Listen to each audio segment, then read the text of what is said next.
Hi, everyone. Welcome back to the White Coat Club. I am Nicole, and I'm one of the counselors at Moon Prep. Today, I have Lauren with me, who is a fellow colleague, and we're going to be talking about research and rising researchers specifically. So don't forget to like and subscribe to get more BSMD and medical school advice in the coming weeks. Hey, Lauren, Hey Nicole, how's it going? it's going great. How are you? I'm good. So Lauren and I have worked together for what, like, is it 3 or 4 years now? Yeah, 3 or 4 years.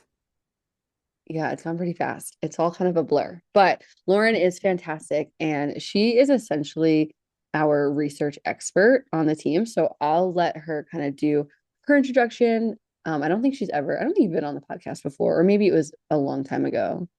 Once last year, I believe. Okay. So thanks for having me back. Yeah. All right, so I'll go ahead and introduce myself. So I'm currently an MD PhD student doing research in public health at the University of North Carolina. So what that essentially means is I completed 2 years of my medical school already, and now I'm doing my whole PhD in the middle of that. So right now I'm in my fourth year of my PhD out of 5 years. And then once I complete my PhD, I'll go back to the last 2 years of medical school. And my research is about what factors determine access to opioid use disorder treatment. And so before I got into the MD PhD program, I actually did a master's program. So I did my master's of science in global health at Duke. And while I was there, I also did 1 year of a gap year working as a research assistant there. So I kind of had an untraditional route to medical school. And before I even did the master's program, I had my first research experience during college when I was doing my bachelor's of science degree at Florida Atlantic University. So my research has kind of started out small in college and then just grown more into my career as I've gone further. That's awesome. Yeah, you love school. I've been I doing feel it we my always whole life. Yeah. Um, but research is really like the focal point of what you've done, and you've helped so many of our moon prep students with their research, and it kind of extends into your role as a teacher of rising researchers, which is one of like a sister company to moon prep. So a lot of our students will be participants of both moon prep services and rising researchers services. Could you give us a little description about what is rising researchers specifically? Absolutely. So, Rising Researchers actually started to support our moon prep students because we noticed that it was a little bit more challenging for high schoolers to find research opportunities. So, we developed Rising Researchers for BSMD applicants specifically to help them to have some research experience on their resumes and to give students who have no research experience some exposure to learning about what is research, what are research ethics, how to conduct different types of research, and giving them the opportunity to publish their own paper and have their own poster presentation so that by the end of the class, they can showcase what they've learned. So, Rising Research is really meant to be an introduction to the world of research so that in the coming years, these students can apply to more competitive programs and be successful in that. Awesome. I love how you said that it was more of an introductory, kind of getting students' feet wet. I know when students come to us at Moon Prep, especially in the younger years, we have a lot of discussions about kind of what they want if they're looking for a BSMD program or a direct program, which is a lot what a lot of our students are doing. We kind of start to have the focus of obviously building the resume, and a lot of schools will want a heavy research focus. Some are not so research focused, but it is kind of expected for students to have some type of research, and sometimes they fall in love with it, kind of like you have. um, so it's a really great start for them to have that introduction, A, to have Mhm. some type of experience on their resume, and then B, see if this is something that they want to continue to pursue. Yeah, Um, absolutely. I think it's important for students to explore and take the time to see if it's something that they're interested in because some students, like you said, may be interested in research and want to go down this road and then apply to some really research heavy schools, while others may find out that this isn't for them. So it could definitely go either mhm. way. Yeah. How did you kind of identify that you had a passion for research? Yeah, so I started out, like I said, in college, and my first research experience was actually volunteering in a basic science lab. So we'll talk a little bit more about the kinds of research in a second, but I was volunteering in a lab and basically counting cells and doing some of the grunt work and learning how to make different solutions and staining slides. And I actually did not really enjoy that work. So I Mm. volunteered for a semester because it was kind of on the checklist of things to do as a pre-med. And I was like, okay, I tried it and I didn't like it. So if you don't like something, there's no point in continuing to do that. But as I progressed through my classes, I was actually taking a calculus class, and I really enjoyed the professor who taught the class. I thought he was great, and I asked him what other classes he taught.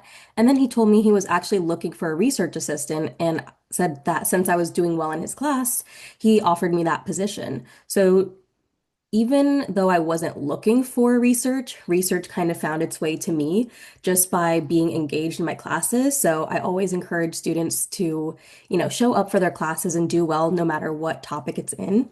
But that was actually my first exposure to writing a literature review.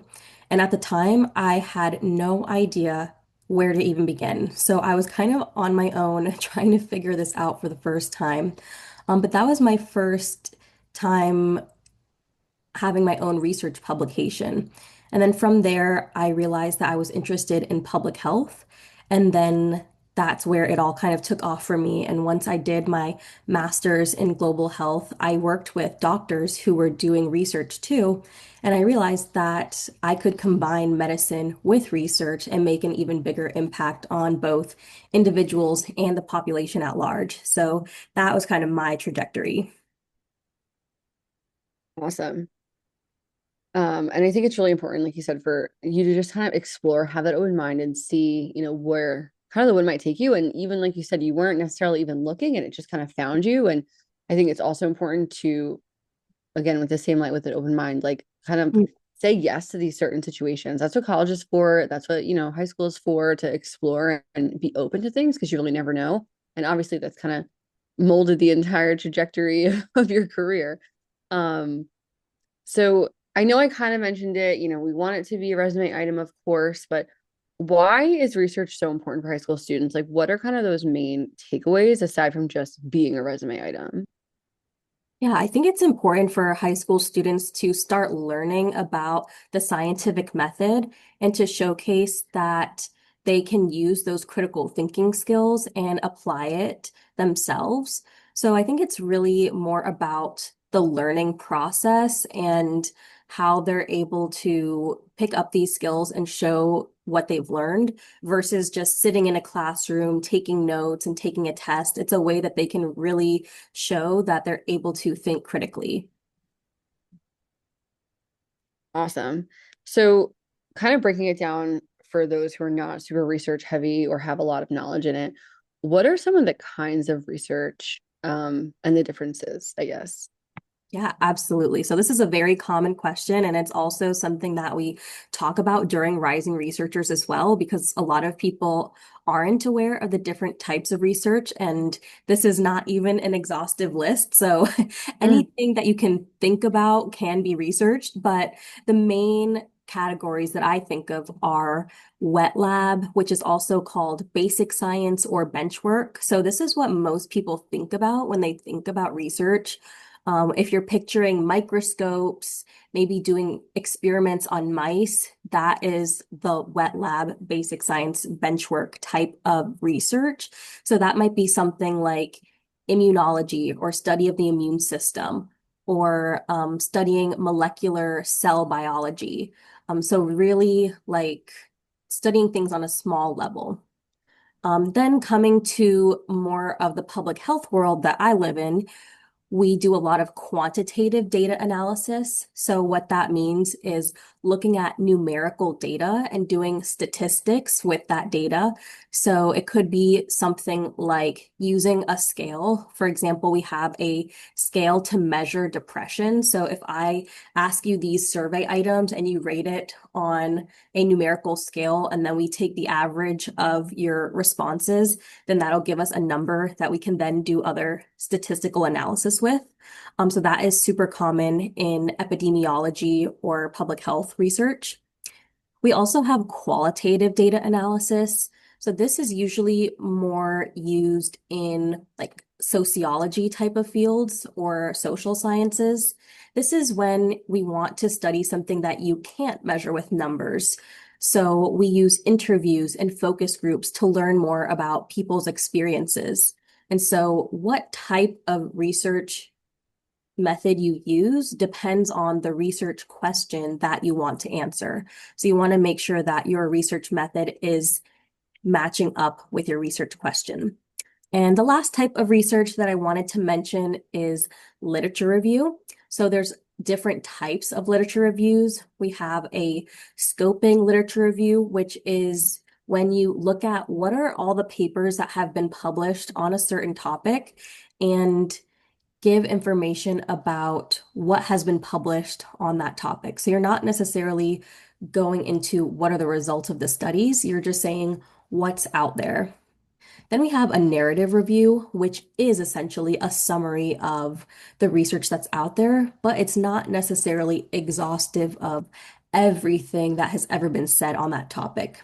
If you want to be exhaustive, then we have a systematic review. So that is when you make a really detailed plan of how you're going to be able to find every single paper, in theory, that has been published on a very specific topic. So that's why it's systematic. And then one step above that would be a meta-analysis. So that is when you do everything that a systematic review does, and you're also doing some statistics with the numbers and the results of those studies as well. So a meta-analysis would be the most rigorous type of research that summarizes the most data. Awesome. Thank you for that. And I appreciate you explaining that this is like more intense versus a little bit more introductory on each level. So that's, I think, really helpful for, when we're talking about research. I know sometimes I have conversations with parents and, we'll almost say, well, what do you mean by research? Like, what does that mean? So I think that's super helpful. The other huge question that I get is when should students start to research? And you may have kind of already answered a little bit. Well, there's a wide range, I would say. So it's never too early and it's never too late in some senses. So we have had students as early as eighth grade joining Rising Researchers. So if you do have a strong interest in science or medicine, then you can get started with a more introductory type of program. But myself, I got started in college. Of course, I didn't go to a BSMD program. But if you are targeting BSMD programs, then I would say 10th grade can be a great time to join because you've already established some baseline level of knowledge of biology in your classes in ninth grade. And now you may have a little bit more of an idea of what you want to research and what you're curious about. But it's really never too early to get started if you can find a program that is appropriate for your educational level. Awesome. And I think Rising Researchers does a good job of that, like you said, introductory, but it's also never too early or late. So ninth graders or, eighth graders up into like rising seniors is in that Yeah. group. Awesome. Um, so, I know there's different things. Obviously, there's programs you could join, there's camps, there's Mhm. independent research. What are some of the best ways to participate in research? I know recently, on another colleague call, we discussed kind of independent research, but what do you think are kind of the best ways to start to participate? Yeah, I think for high school students, the best way to get started in research would be through a research program that's designed for high schoolers because they're going to have your educational level in mind and make it really feasible for you. So there are different types of programs that are out there. They may be over the summer typically, but there may be some others during the school year. Some may be in person, some may be virtual. I think what matters the most is that you find a program that, number one, you're eligible for and that aligns with something that you're interested in and something that can challenge you as well. So we want to be learning something new in these programs. So I think the best way to participate in research is to find a program that is designed for the skills that you're looking to develop. Now, that being said, there's also the possibility of, reaching out to professors and cold emailing them. And I say it's a possibility because there is a chance of success, but it's also can be frustrating for some students because professors are pretty busy and they do have their own graduate students, undergraduate students that they're teaching. So sometimes to take on a high schooler can be a big ask. That being said, if you live really close to a university, it doesn't hurt to try and reach out as long as you have the expectation that it's more of a long shot versus a guaranteed type of way to get research. Yes, I think definitely starting with something first, like a formal program, and then even I think, once you have a little bit of that experience under your belt, you might be a better candidate for someone who could take on you and could take you on independently.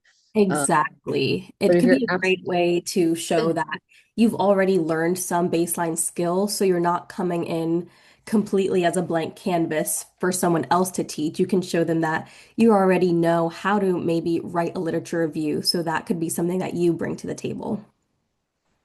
Exactly, exactly. You should have something and some type of correlation and some type of experience before you're doing something independently.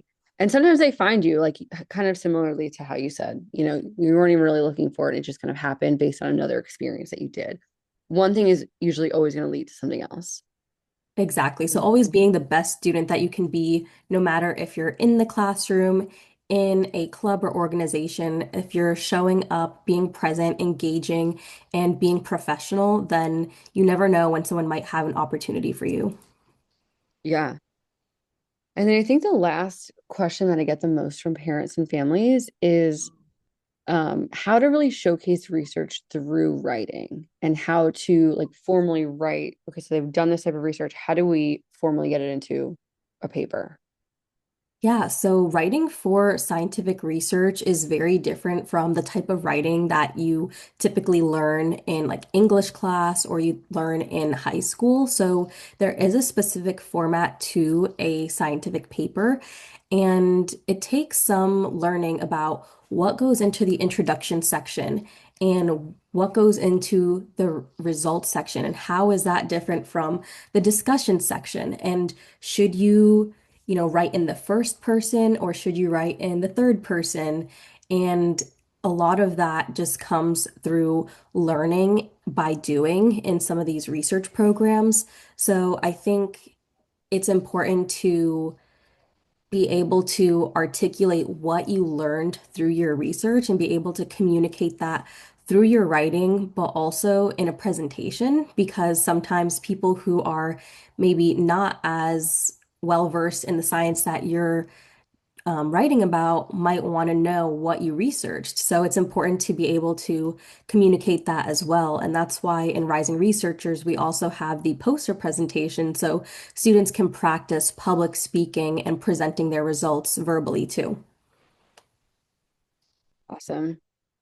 So for those who are looking to further their research or get involved, can you give me a description of what the Rising Researchers offerings are this summer? So also we always offer, I know it's changed throughout the years, but we typically offer summer camps and winter camps. Is that still accurate? Yes, so this summer we have three camps coming up that are currently open for registration. And so you kind of have a different pick between some different topics. So our first summer session is called Searching for Life in the Universe, and it's going to be an intersection of astronomy and biology. So I think this is really interesting because it's something that is related to biology, but it's a little bit different. So I think students can use this as an opportunity to stand out on their resume. And it can also be a chance to challenge themselves and learn something new that they may not have had the opportunity to learn otherwise. I know a lot of our BSMD students are very pre-med focused, and they might think astronomy has nothing to do with what I'm interested in. But just like me doing my first research experience in calculus, it can be a way to get involved in research and maybe explore something that you never knew you had an interest in. And there are astronauts who, need research done on how does biology get impacted by, being in space. So there is an intersection here that could be interesting for a lot of our students. And so that first summer session is going to be meeting every Tuesday and Friday from June 30th to July 31st. And it's going to be meeting online through Zoom at 7 p.m. Eastern Time or 4 p.m. Pacific Time. And our second summer session is cardiovascular health. It's going to be looking at the medical and social factors behind disease. This is actually the camp that I'm going to be teaching. We are going to be learning how to write a literature review. So, just as we talked about showcasing your work through writing, in this class, you are going to be learning all the different sections of the research paper and how to write them, as well as a little bit of background information on the heart health, and how the environment impacts it. And that's going to be meeting every Monday and Thursday from July 6th to August 6th, meeting at 7 p.m. Eastern Time or 4 p.m. Pacific Time. And our third option, we have bioinformatics research. So this is going to be looking at how does the genetics of a disease, what is the impact of genetics on disease? So you're going to be able to pick your own interest in a medical disease or even a virus or bacteria and look at the genetics of it. And you'll also be writing your own paper and presentation for all of the classes. And so the bioinformatics class is going to be meeting every Monday and Thursday from July 20th to August 20th at 7 p.m. Eastern Time, 4 p.m. Pacific Time. So we've got options to choose from depending on what you're interested in and when your schedule allows. These classes are going to be online, so there's some flexibility with that, but we do ask that students show up at the time of the class so that they can really be engaged. And we do a lot of activities during class so that students can learn from one another and have breakout sessions and activities. So we try to keep it really engaging and fun. Awesome. And I love how it's online. I love how it's flexible, like in terms of if certain weeks are better for you, certain days, like Rising Researchers does a great job of having a variety of offerings per summer. So, Yeah, and if all, there is yeah, If there is one week that you may have to miss, then we do record the session. So you can make up a session by watching the recording and then emailing your instructor a summary of that class. But we do ask that you come to most of the sessions in person online. yeah. And I know I've had a ton of students participate and they all come back afterwards or, report back and have a really great experience. So I'm going to link in the description to this, there will be the link for the Rising Researchers website where you'll be able to view these a little bit more and probably see the syllabus and, register if you want to. And then I know Lauren's contact is on that website as well if you're looking to hear a little bit more about any of the sessions. Um, Anything else, Lauren, to add before we end? Yeah, if you register by June 1st, then you'll save $200 on your Rising Researchers course. And the classes are going to be capped at 15 students. So once all the slots are booked, then the class will be sold out. So if you want to secure your spot, then make sure to do so soon so that you can secure your spot and get a publication on your resume this summer. Amazing. Well, don't forget to like and subscribe and to get more BSMD and med school advice in the future.